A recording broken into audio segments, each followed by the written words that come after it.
Today Ghost Reviews. This is our first actual video review that's actually recorded. And we have a mic, too, so it's pretty special. Yeah, and today we're actually reviewing a pretty special film, a pretty well-anticipated film. That's right, Suicide Squad 2, a film about Deadshot, and he finds his father, and the rest of the Suicide Squad go with him. That's right. We're just obviously joking. We're reviewing Guardians of the Galaxy 2. And what to say? This is an amazing movie.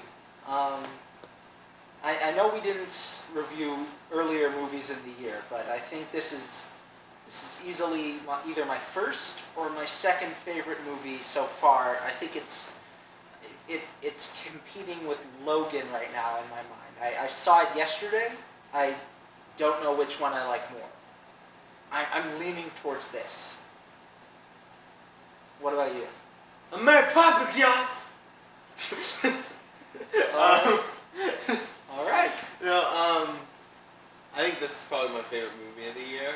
I agree with you, Logan and Guardians of the Galaxy 2, but Guardians of the Galaxy 2 is much more my type of movie. Yes. So, not that one of them really is better than the other, because, I mean, you know, they're both two completely different movies, they're hard to compare. But just personally, in my taste, I prefer, more, fun types of movies. Yes.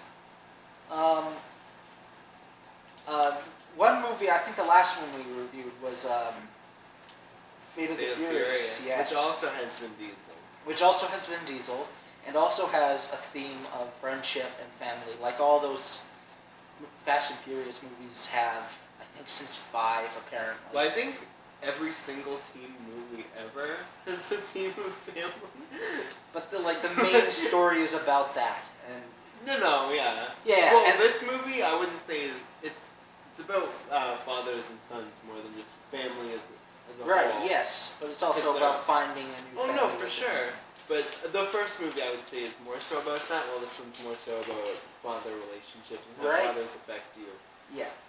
And this, compared to Fate of the Furious, between those two both doing that same type of theme, this is how you do it. This is how you do it right. Fate of the Furious is how you do it wrong. Yes, Fate of the Furious, the biggest problem was that Vin Diesel's character, his father was in a giant planet that they all drove to. And then he was and then they had to drive their cars into his center and stuff. That's right. Yes. Its plot was was equally as over the top, but what if Vin Diesel's character, his father, was a car with a face? Wow. A giant car with a face. Wow. But what I was saying is the way and also Kurt Russell is in both of them. Yeah, I know, that's true, yeah. Kurt Russell is wasted in that movie, and he is amazing perfect in this one. Although one of his first lines I didn't think was that funny. Alright, well, what I was going to say is the way that they do it in Fate of the Furious is very tacky and very cheesy. You don't have a reason to care for most of them, so they just give them give you cheap reasons. Like, for instance, Vin Diesel's character now has a baby. Okay, so now you must care. Okay, but I will say this: the baby stuff in Fate of the Furious and Baby Groot are playing to the same thing of just, look how cute it is. We find this cute. You will love this. This is cute. Baby Groot, though, is not the only thing that they use to make you care Baby about Groot, the film and its message. Baby Groot, they also front load it, so you get it a lot at the beginning, and then for the rest of the movie, he's barely there. That's right. So they're at least not as obnoxious. Right. But this is how you do that theme right. You give every single character, you explore their characters and their backstories. You explore them in sufficient depth. And you give everyone a backstory pertaining to the theme. Well, this movie does a really smart thing in that they split their characters up, and they split them up into duos. Yeah. And essentially, they compare like the two characters that are put together. So you get Yeah. Star-Lord and Ego. You get Gamora and Nebula, Rocket and Yondu, Drax and Mantis. Yeah. And speaking of Yondu, wasn't he amazing in this movie? Yeah, he's very good. Who would have thought that he would have been like the Well, show I mean, stealer? he's the one with my favorite line. Yes, I'm Mary Poppins. I'm Mary Poppins, y'all. No, yeah, he was surprisingly good this time around, and I actually found myself invested more in his story than even Peter Quill, who actually takes a close second, I will say. But for beyond the storyline? Yeah, for the storylines, yeah, his storyline, his development, his character arc takes a close second to Yondu, who is actually the most interesting one in there. Yeah. Surprisingly. Not to say that the rest of them aren't interesting. I don't know, because I found the most interesting character, in my opinion, was probably Ego, just because it was cool to see, like, to learn about his backstory and stuff. Right. But no, I understand what you mean. Yeah, he's Even, for sure. Right. Not even that the rest of the people in this are boring. Well, no, because even Gamora and Nebula, who were previously just really action characters, they were just. I never had a problem with Nebula in the first one. Right. Gamora, I did. Yeah. So. They were just like there just to be action characters. They were to do cool stuff. Yeah. And it was. Yeah, and Gamora was the weakest character in the first one. This one, she actually has a bit of a backstory, and you can actually feel for her a little bit more too. Yeah. More so Nebula, because of what was done to her, which we won't spoil because this has only been out for a day. Yeah, and like we said, like those two are paralleled, so we get right, and they did that smart thing that you talked about, where they actually just have them together and they parallel their stories. Yeah.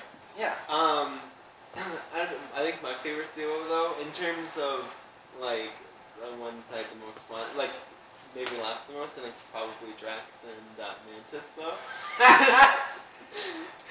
Yes. Just how socially awkward the two are. And Mantis is a character I really like from the two Guardians comics I've read. Right. So I was like really excited when they announced that she was going to be in this one. I didn't expect her to be as funny and as entertaining as she was. Yeah. Well, and they barely showed her in the advertising. Right. Yeah. It's weird because it's not like she has a lot to do in the movie. Right. But I mean, she's still like she's a prominent there. character. Yeah, she makes an impact. She's there when she's there. Because I think what this movie and Civil War have in common, compared to the two Avengers movies, is that they understand that you can't have every character be like the main character. Right. They understand that some characters can do a little, some can do a lot, but you can't have them all there from start to finish. That is right. Yeah, but once we see all that, once we see the characters parallel, the theme of family, when they all come together and they all decide that they are their new family, they are each other's new family, it makes more of a lasting impact with the audience, with the fans. More so than when they just have a bunch of people racing and away from explosions and tanks and a submarine and saying they care about family and yelling that and one of them has a baby and that's all there is to it. Yeah, and they drive. And they drive. There are a lot of shit. And they drive. And they drive. Yes, but his father wasn't a car, so why do I care? You know? I am your father, Vin Diesel. Yes. I am Stero, the living car. Stero. How do you feel about this one compared to the first one? Better, worse? What is your opinion? Okay, if you had to make a rushed decision that's my now, problem is because right? Because so I'm going to see it again next weekend for Mother's Day. Uh-huh. And I think seeing it a second time will definitely help you better inform my opinion. So it's hard to say now because so much once we put this out, you might see it again and they'd be like, yeah, I like the first one better. Because there's so much in this movie, and one of the first things that I was thinking of when I was driving home was like, oh my god, like just trying to like think of everything and be like, how does this compare to it? And I just don't know. There's Yes. so much that I loved. Like there's a few things I was disappointed with, but I mean I have that in the first one. I have that with like every movie. Like there's always gonna be nitpicks. Right. But you know, Making sequels is always said to be. I don't know. I haven't made a movie. I haven't made a sequel, so I don't know personally firsthand. I but have. I have heard. Queen Man Keeps Going is in fact a sequel to Queen Man I have Starts heard Going. that it's very tough to follow up a sequel with a sequel to a movie, especially when the movie is a very good one and it was very well received. How to deal with expectations and to meet them and to exceed them. Well, when I wrote Queen Man Keeps Going, I just went, okay, well, what am I gonna do next? Yes, right. Even while I'm writing the third one, right now, even then, but the third one's, Wow. it's, yeah, oh my god, it's insane. I was explaining it to Randy and he's just like, anyways. Yeah. But no, this, Typically with movies though, like Star Wars or the Avengers and Well, I Guardians, where the common factor that I find between them is they're all fun, sort of, well, not Avengers, but space operas. You know, Star Wars. well, I think Star this Wars here is a a fun good, space opera. It's a good comparison. Empire Strikes Back here is definitely a good comparison. Right. Compared to the first one. And there's ways that Empire Strikes Back, you know, they obviously that's a better sequel. That's the better movie. But there's ways that they stepped it up, and you look at that, they made it darker, they made it gritty. Well, they made it more of a character piece, like this. And they also made it more of a character piece. But this one, more so, I yeah. would say more so with this one because Empire Strikes Back has a plot. Guardians of the Galaxy Volume 2 kind of doesn't. But I mean, it works for it. That's not a complaint. That's like it makes sense. Like Guardians of the Galaxy 2, I don't think I could give a plot layout because it's I think I could. the plot is. Okay, but you think of the first one, it's like, what's the plot? Well, everyone is after the Infinity Stone. Whichever one it is, purple It's one. the Power Stone. Power Stone. Yeah. Okay. So everyone's after that, so it's, you know, like this, it's a MacGuffin story. Yes. This one, it's just Star-Lord meets his dad, character drama, you know what I mean? Right. True. Yeah. It's, again, that's not a complaint, that's just, this movie's way more of a character study than it is a plot piece. Right. One thing we see though with sequels, like when the latest one that we saw was, Avengers 2, that we can compare this to. Oh, are you bringing up my complaint? No, I'm not. I I'm just bringing up told my you? own Okay. thing. Is Okay. necessarily how you said that it's more of a character drama. This one, they developed the characters more. That's what they tried to do. That's what Joss Whedon tried to do with that. He tried to give all the characters more depth, more of a backstory, and it necessarily doesn't always achieve its intended effect. Well, no, But it's also because that one had a lot of scenes cut out. It was way too long originally in its original cut, and that was what he intended the movie to be. And it was like 3 hours. And so when all of that got cut out down to 2.5, a lot of it didn't make sense, and a lot of it came out of nowhere. This one feels tightly knit. I don't This think one it's as feels- bad as Dark Knight Rises in places though. Or like Dark No. Knight Rises has a scene that's in the wrong place. Oh yeah. Yeah, like, Right, but I'm saying like it's not as bad as that, but like it's yeah, but you know what I mean. This one feels like more of a complete story. It feels like it was written to be this way all the way through. Yeah, and it's very it starts off much grander Yes. and then slowly gets smaller and smaller, which is actually really funny because when you think about it, it's probably one of the biggest scale Marvel movies at the end. Absolutely. Yeah. But at the same time, it's also like this really small character piece. yeah. You know what I mean? Like it's both one of the biggest and one of the smallest Marvel climaxes. And one of the at the same things, time. yeah, one of the things, like I said, is the way that they develop their characters in this is, like you said, they parallel they break them up into twos. They parallel each other. They all have a theme with family and fathers and relationships between fathers and sons, fathers and daughters, and it all comes together with a message of family, and one message, and it affects and impacts and develops all characters equally into its own narrative and message. And with Avengers 2, it was Tony Stark's thing. It was his internal struggle which made him desire to create this AI. It was this thing that went wrong that later impacted him later on in another movie, in Iron Man 3, which I think came out. Iron Man 3 came out before Age of Before, Ultron. okay. It's the first movie after the Avengers. Right, so Iron Man 3, and then it was this one, which was why he was feeling that way. And then, yeah, it impacted and changed his character. Everybody else was sort of along for the ride. They were along with the team, but it wasn't their decision. They didn't set this in motion. He did for his own reasons. It affects and changes him.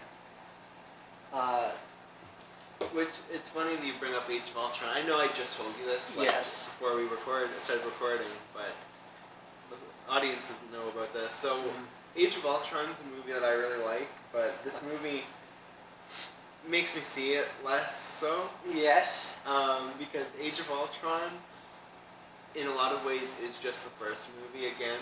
And Joss Whedon, in an interview that I saw, was like, first thing about making a sequel is you don't try to recreate things from the first one. Try to expand your universe and make it bigger. But if that's the case, why are there so many things that are just the thing from the first one but bigger? You know what I mean? Yes. Like the Hulk and Iron Man fight, or the Thor and Hulk fight, I guess would be a better example in the first one, and then it's the Hulkbuster and Hulk fight in the second It's one. just like, now it's two big dudes. Yeah, and you got the alien invasion on New York in the first one, and then the second one is the robot invasion, and it's in a flying city. You know what I mean? And it's, yes. Or you could even compare that to the helicarrier scene too. Like it's like they combine the helicarrier and city fight for Age of Ultron. No. From the Avengers. Oh, okay. Yes. Remember where it's falling out of the sky? Yes. And they have Yes. to, yeah. That one. Yeah. But this one is. It's not even close to the first Guardians of the Galaxy Not movie. at all. There's maybe It feels very different. 4 reoccurring jokes. Yes. From the first one. Plot-wise, no. Like, in fact, I assumed from the trailers that it would have the exact same ending as the first one. I assumed, my plot theory was that Aisha and the Sovereign, who are the gold people, Right. the ending would be them trying to kill Ego the Living Planet, and the Guardians would have to try to save him. It would be like the ending from the first one, where you have the Kree trying to come down to kill everyone on Xandar. Right. I won't say what the ending to it Well, no, is, I'm not but either. I'm just saying. I know. I won't say what the It's ending very different. is, but when I found also out very what emotional. Ego's story was in the comics, I pretty much assumed that's what would happen, and what actually I assumed would happen ended up happening. Fair enough. Yeah. Yeah. Which I don't know if you heard about that. I don't know if you read a comic where his story happens, but I just heard about it on the internet, and I assumed that's what was going to happen to him. I've seen Ego and things. I've never seen like a His ego-focused storyline. ego focus, right? It's like, yeah. Yeah, so I assumed that would happen. It's kind of like Ultron. I've only ever really read one storyline with Ultron. I have another one, which I have to read, but it's the greatest thing ever. It's about an Ultron robot who thinks he's Santa. It's like a Christmas special thing. Like So it's like Futurama? I Like guess the I'm robot reading it. Santa? I've just seen Killer robot Santa? It's like this Marvel like Christmas special book I have, and it's like all these different Christmas stories. And I was looking through it, and one of them was like Ultron, and he thinks he's Santa. That's amazing. So you just see Ultron, how he does, and Ultron's way scarier looking in the comics than he is in that movie. But and he's got the Santa suit on, and it's just the funniest looking thing. Wow. Okay, so to make a final thought, a judgment call for myself, I would say this is, I do like this more as a movie than the first one. I'm leaning to that right now, but I need more time. I definitely, I could say firmly I do. In fact, I can say firmly that this has become my second favorite Marvel Studios movie ever made. And my first... Which is, yeah, what's your first one? My first is The Winter Soldier. Captain America Winter Soldier is easily my favorite, and I think it just, this isn't necessarily like that far away from it, really. Yeah. There's also like razor edge. There's also like amazing references in this movie. Yes. Like just some great cameos too. Yeah. That had me howling in the seat, like in the theater. Yes. Also, I'm gonna make me a giant Pac-Man statue with Skeletor and Heather Locklear. I'm gonna make some weird shit. And then at the end. No. The fact that you even said, I'm gonna have to bleep that out. You're gonna have to. You're gonna have to. Okay. I'm gonna let you give your final thoughts, and then if you want to give a score, you can. I don't give scores. You don't give scores. I don't know. You should know that. I get to trash panda. I don't know. It's I figured you would want to, but all right, fine. Give your final thoughts. I'll give my score. My final thought is Mary Poppins, y'all. That's your final thought. That's your final thought. Okay. No. This movie's amazing. Like, I don't remember the last time I've laughed as hard in the theater. And I'm not talking about like in the first one, like I was laughing along with it. Like I'm talking about like full like in the scene, like yes, like leaning forward, just like laughing. Yeah, my neck muscles were hurting. Oh yeah, in some scenes. By the end of the movie, I had to just force myself to stop laughing because it was just, and stop smiling with it because it was just. What's going on in here? It was becoming painful. Jax is teaching me that I'm ugly and disgusting. Okay. And for me, I do give scores. My final score is a 10 out of 10.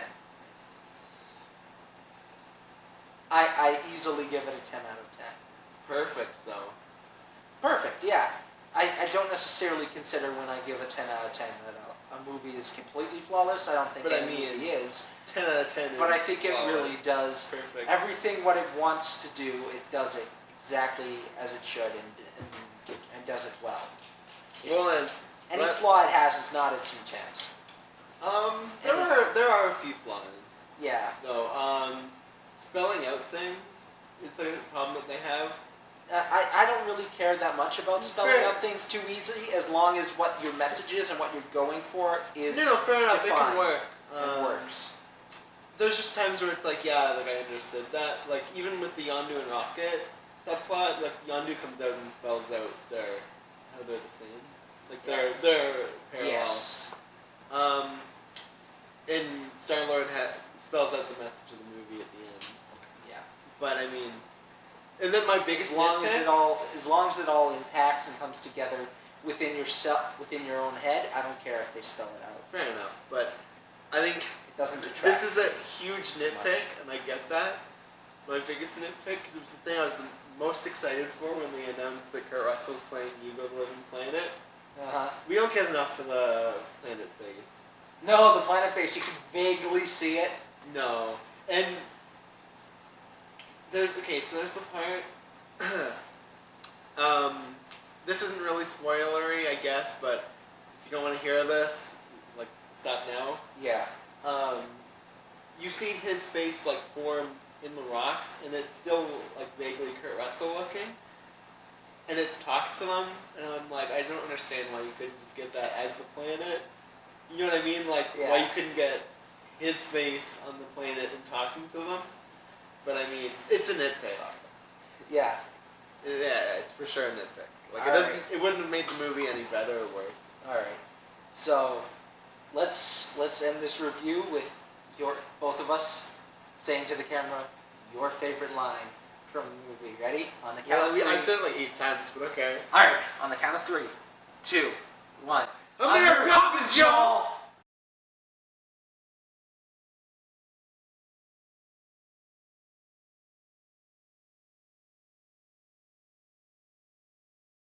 Jason, where are you? Ah!